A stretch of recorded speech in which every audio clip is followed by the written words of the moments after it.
Just because 2026 is top-heavy with returning powerhouses, like ReZero and Slime, doesn't mean the rest of the year won't be packed with the genre's usual suspects.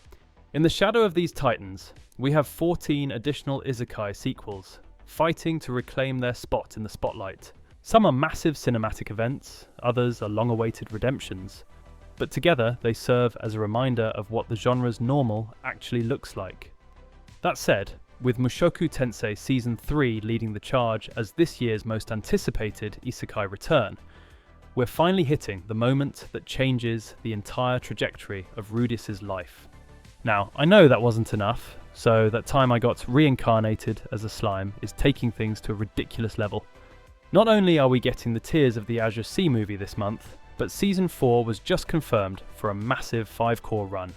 That's basically 60 plus episodes of Rimuru's world building, which is almost unheard of in modern seasonal anime.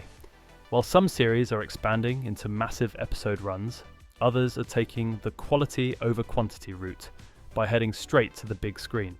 Of course, I'm talking about the Eminence and Shadow movie. If you remember that chaotic Season 2 finale, Sid didn't just defeat his enemies, he accidentally portal hopped his way right back to where it all started, modern day Japan. So, this movie is picking up exactly where that cliffhanger left us. We're seeing a post-apocalyptic version of Earth, where magic has started to leak into the mundane world. And honestly, seeing Shadow navigate the ruins of his former life is the ultimate full circle moment. Now, I'm sure it's going to be a theatrical spectacle, but if you're looking for a series that refuses to let its protagonist or the audience catch a single break, then we have to talk about the return of the King of Suffering. ReZero Season 4 is officially locking in an April 2026 premiere, and for the first time in the franchise's history, we didn't have to wait half a decade for a sequel, right? Picking up right after the massive battles in the Watergate City, Season 4 is taking us straight into the Pleiades Observation Tower arc. This is exactly where the story gets incredibly dense. So, we've already seen the trailers introducing Reed Estrella, the legendary first Sword Saint, and Shola, who has a very interesting connection to Subaru. It's peak Tappei Nagatsuki writing, and with White Fox still at the helm, the quality is exactly where it needs to be for the series' 10th anniversary. But while Subaru is busy fighting for his life in a tower, our next protagonist is dealing with a world that he honestly just finds annoying. We are finally getting Trapped in a Dating Sim Season 2. That's right, Leon is back to continue his mission of being the most relatable, trash-talking MC in the genre. So, Season 1 ended with Leon basically upending the entire social hierarchy of the Academy. This time, we're heading into the Kingdom arc. We're getting a new setting, a new cast of target characters for Leon to bully. The best part about this show isn't just the mecha fights, it's the banter between Leon and Luxian. They're lean, mean, and have absolutely zero respect for the power of friendship tropes. If you need a break from the serious isekai and just want to watch a guy with a shovel ruin a beautiful boy's life, this is your winner for 2026. Next is Skeleton Knight in Another World Season 2. I think we all expected this to be a one-and-done promotional anime. So, seeing Arc return is a massive win for fans of that classic, comfy adventure vibe. When we last saw him, Arc had just been welcomed into the Elven Village, and Season 2 is diving straight into the Holy Empire of Lebron Arc. This is where the world building really steps up. But let's be real, the main reason we're here is to see Arc being an accidental hero while trying to stay low profile. Plus, it's been confirmed that Pelik is returning for the new opening theme, so you know the energy is going to be through the roof from the very first second. Then we have Reincarnated as a Sword Season 2, and after the way Season 1 ended, the hype is definitely real. So, this time, we are leaving the starting areas behind, as Fran and the teacher head toward much larger cities and much more dangerous territories. This season is really leaning into Fran's growth, as she tries to reach that next level of evolution.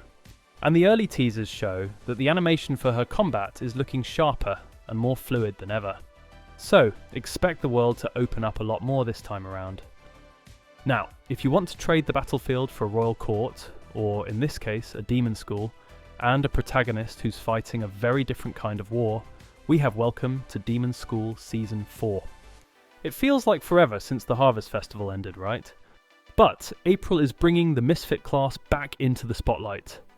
This season is shifting gears away from the big outdoor competitions and moving into a much more intense, high-stakes school environment. Iruma is no longer just the kid trying to blend in. He's a genuine contender in the demon world, and the pressure to climb the ranks is only getting heavier.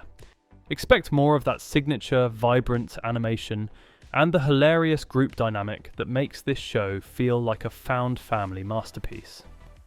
Now, same goes for the Saga of Tanya the Evil Season 2. This has been one of the most requested sequels in the entire genre, and for good reason. There is absolutely nothing else like it. We're jumping right back into the madness of a reimagined world war, where Tanya is still locked in her psychological battle against being X, while trying to maintain her sanity on the front lines. This season is expected to be much larger in scale as the global conflict expands, pushing the Empire to its absolute breaking point. If you're here for the high-altitude dogfights, the tactical genius, and Tanya's terrifyingly iconic facial expressions, this is going to be your highlight of the year. Now, I got a cheat skill in another world, is making the jump to the big screen with a brand new special episode. The episode is picking up with Yuya still balancing his double life between the real world and the fantasy realm. But the stakes are moving beyond just levelling up in the forest. We're expecting to see more of the divine mysteries and the legendary figures that were only hinted at in the series. So, personally, I think this episode is going to be a feast for the eyes. And the wait for the most relaxing show on this list is finally over. Farming Life in Another World Season 2. Last time, Hiraku had basically turned a dangerous forest into a thriving paradise, and Season 2 is only expanding that world. It's the ultimate low-stress isekai. There's no world-ending threat or psychological trauma here, just the satisfying progression of a man with an all-purpose farming tool. After a massive studio change to Awit Studio, Ascendance of a Bookworm is returning for Season 4.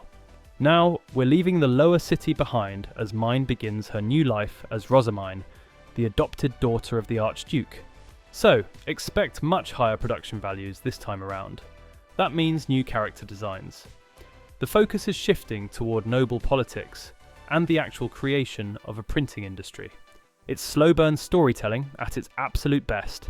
Seeing Mine's journey continue under such a powerhouse studio is a dream come true. Then there's Most Heretical Last Boss Queen Season 2. This was such a standout because, unlike other villainous stories, Pride isn't just trying to avoid a bad ending. She's genuinely terrified of becoming the tyrant she remembers from the game. This season is set to dive deeper into the tragic fates she's trying to rewrite, especially as more of the game's original targets enter the picture. The emotional weight of Pride trying to be a saviour while carrying the guilt of a future she hasn't even committed yet is what makes this so compelling. So, finally, the beginning after the end Season 2. Season 1 left a lot of fans feeling conflicted. While the story was top tier, the animation struggled to keep up with the scale of the world. However, the studio has clearly been listening. For Season 2, we're seeing a massive overhaul in the production committee, and the new teaser footage looks like a night and day difference. Now, if you're sitting there asking, where's Moonlit Fantasy? Where's Gate? Trust me, I'm right there with you. They're confirmed to be in production, just not confirmed to show up this year. So, that's pretty much it for this year. Let me know which of these you are most excited for. I'll be dropping updated lists for the best hidden gems and must-watch picks as this year's schedule unfolds. So, if you want to know what's actually worth your time, be sure to subscribe. Until next time, peace.